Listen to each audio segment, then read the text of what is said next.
Hello guys, in this video I am going to show you how to search for flights on the Egyptair application.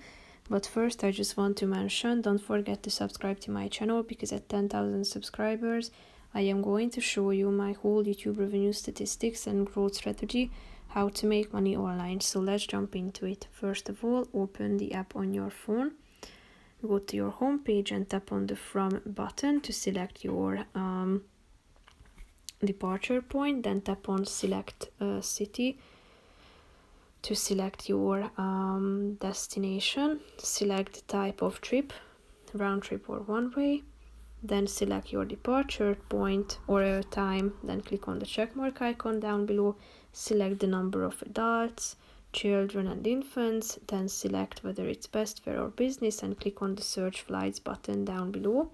Tap on agree and you are going to find relevant results. So you will be able to choose from the results that will appear at this page. So that's pretty much it for this video, guys. See you in the next one. Bye bye.